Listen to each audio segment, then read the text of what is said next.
Green's. तो आज का टॉपिक है आज की दिल की बातें, ठीक है। एंड हम करने वाले हैं reading with the help of two objects. एक है टैरो, एक है बटरफ्लाई ओरेकल, ठीक है। तो 8 फरवरी के लिए ये है रीडिंग। Let's connect.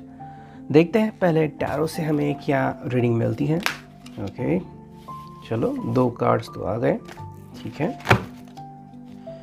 एंड बाकी कार्ड्स देखते हैं क्या है।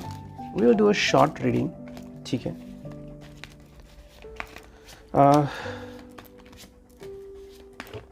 यस ठीक है। तो चलो इतने सारे कार्ड्स आ चुके हैं, देखते हैं क्या आता है रीडिंग। ओके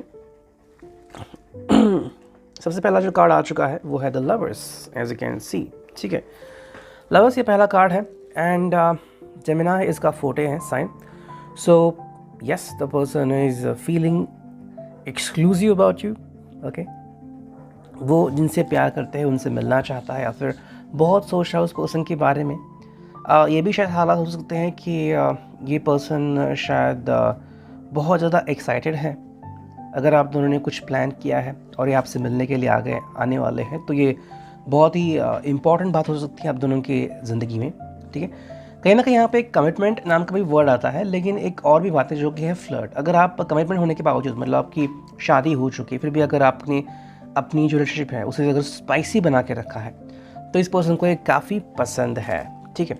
सेकेंड जो कार्ड है वो है 10 of cups, as you can see, Cancer, Scorpio, Pisces. Water sign का एक कार्ड 10 कंप्लीशन, लेकिन बहुत ही खूबसूरत कंप्लीशन कह सकते हैं। 9 of cups is a wish card. तो जब सभी ख्वाहिशें पूरी होती है, मतलब कहीं ना कहीं आप दोनों साथ में शायद बहुत बेहतरीन फील कर रहे हो। एंड जो एक सपना होता है ना कि एक सच्चा साथी मिलना चाहिए, वो शायद यहाँ पे पूरा हो चुका है। हम ये भी कह सकते हैं कि अगर किसी ने कमिटमेंट कर दी है तो वो एक मोमेंट आ गया है जहाँ पे चीज़ें सही होनी शुरू हो गई है। कभी कभी ज़िंदगी में अड़चनें आती है, रुकावटें आती है, लेकिन फिर वो चली भी जाती है, ठीक है। तो वो पल है जहाँ पे आपको कोई रुकावट देखने को नहीं मिलेगी, बल्कि ये पर्सन बहुत ही अच्छा फील करेगा regarding both of you. Third जो कार्ड है वो है एस ऑफ पेंटिकल्स, ठीक है। Taurus, Virgo, Capricorn, earth sign का एक कार्ड। तो ये शुरुआती मंजर है, एस यहाँ पे आ चुका है। हम कह सकते हैं कि भाई एक रिलेशनशिप बिल्डअप करने के लिए जिस भी चीज़ की ज़रूरत है, प्रैक्टिकलिटी हो, डाउन टू अर्थ हो, ट्रस्ट हो, तो ये उसके बारे में हो सकता है, ठीक है। आई थिंक पहले जो एक चीज़ इस पर्सन को चाहिए थी कि कोई ऐसा मिले जिसके ऊपर ये भरोसा करे, तो वो पर्सन आपको, मतलब वो जो पर्सन आप है वो इनको मिल गया है। तो शायद शुरुआती जो दौर है कि बहुत सोचना, ऐसा कोई पर्सन मिले, तो वो सब इनका हो गया है। एंड अब फाइनली ये शुरुआत करते हैं कि ठीक है, फाइनेंशियली मुझे क्या करना होगा, प्रैक्टिकली मुझे क्या करना होगा, ठीक है। जैसे कि मान लो दोनों डॉक्टर हैं, ठीक है, आप और वो, जस्ट एग्जाम्पल। एंड पहले तो ये था कि कौन आप दोनों के लिए परफेक्ट होगा। तो जब आप दोनों मिले तो भाई परफेक्शन समझ में आ गया। तो अब बातें होंगी, फैमिली को बताना या फिर भाई इकट्ठा कहाँ पर काम कर सकते हैं, तो वो सब बातें यहाँ पे आ सकती है। नेक्स्ट जो कार्ड है वो है 8 ऑफ कप्स। अब ये जो एक फेज़ है, ये एक कौन सी फेज़ है? ये वो फेज़ है जहाँ पे इस पर्सन को किसी को पीछे छोड़ना पड़ेगा, ठीक है।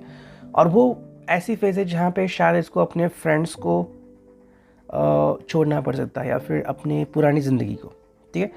कभी कभी हम अपनी पुरानी ज़िंदगी जीने तो लगते हैं, लेकिन उसमें कोई तक नहीं बनता, ठीक है। वो जो लाइफ होती है वो तो बस हो चुकी होती है, लेकिन हम बस उसको जी रहे होते हैं, क्योंकि हमें कभी कभी डर लगता है कि पुराने दोस्त अगर चले गए तो कौन मिलेगा। तो ये जो बात है ये इनको छोड़नी पड़ेगी अपनी ज़िंदगी से। अगर वो ऐसा करते हैं तो आपके साथ ज़िंदगी में आगे बढ़ने के लिए उनको बहुत अच्छा मकसद मिलेगा। अभी ये पर्सन क्या है, पहले तो आपको पाने के बाद बहुत ही खुश है, लेकिन कहीं ना कहीं इनको अपनी बीती ज़िंदगी को भुलाना पड़ सकता है, ठीक है। अब एक ही कार्ड रह गया है फाइनल कार्ड, जो कि द मून, पाइसेस, ठीक है। तो यहाँ पे जो इनकी सोच है वो काफ़ी इंपॉर्टेंट है। आई थिंक अगर आप दोनों मिलते हो, बातें करते हो, तो ये पर्सन ज़्यादातर आपसे सवाल करने के बारे में सोच सकता है कि भाई जो भी इसके मन में सवाल है रिगार्डिंग यू या फिर रिगार्डिंग बोथ ऑफ यू, कि भाई रिलेशनशिप कहाँ पे जा रही है, ये क्या सोच रहा है, जैसा ये सोच रहा है क्या वैसा होगा क्या। तो इंसान बहुत सोचता रहता है। कहीं ना कहीं अगर आपको ये मौका मिलता है इनको समझने का, तो आप इनको भरोसा दिला सकते हो कि भाई आप दोनों की जोड़ी कमाल की है एंड ज़िंदगी में काफ़ी अच्छे अवसर आप दोनों को मिल सकते हैं, ठीक है, बस आपको एक दूसरे का साथ निभाने की सख्त ज़रूरत है। ओके, सो ये था रिगार्डिंग दी टैरो। और अब देखते हैं बटरफ्लाई ऑरेकल से हमें क्या रीडिंग मिलती है।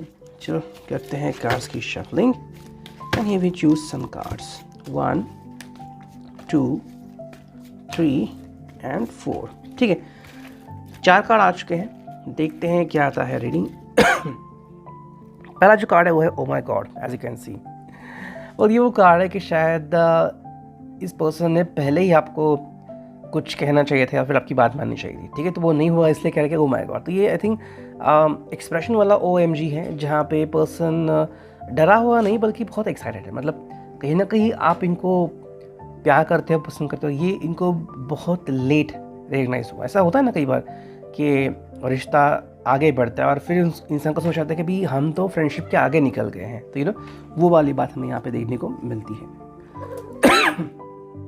मेरी कैट आ गई यहाँ पे। ठीक है, सेकंड जो कार्ड है वो है स्टॉप वरिंग। सो ये उनके लेक का कार्ड है। स्टॉप वरिंग का मतलब है कि कहीं ना कहीं पर्सन अगर ज़्यादा सोच रहा है या फिर ज़्यादा किसी चीज़ के बारे में अगर एक्साइटेड है, तो इसको अपनी वरी जो है वो कम करनी होगी।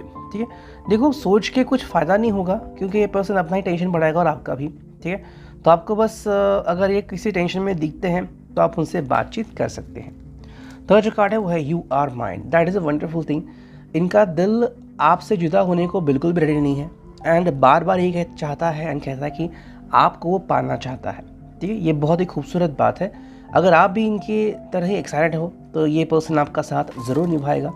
एंड जो फोर्थ कार्ड है वो है I will wait for you. ये तब कार्ड आता है जब आई थिंक आपकी भी कोई रिस्पॉन्सिबिलिटी है और आप उसे पूरा करना चाहते हो। ठीक है, जैसे कि मान लो कहीं पे कुछ पढ़ाई चल रही है या फिर समवेयर आपकी ऊपर बहुत रिस्पॉन्सिबिलिटी है और शायद आपको रिस्पॉन्सिबिलिटी निभाने की ज़रूरत है। तो जब तक ये काम पूरा नहीं होता तब तक ये पर्सन आपका वेट करेगा। मे बी अगर आप बहुत दूर रहते हो एंड अगर डिस्टेंस से कुछ बातें हुई है, लाइक किसी मैट्रिमोनी से या फिर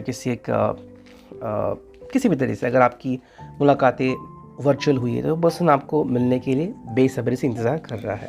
reading I hope it will resonate.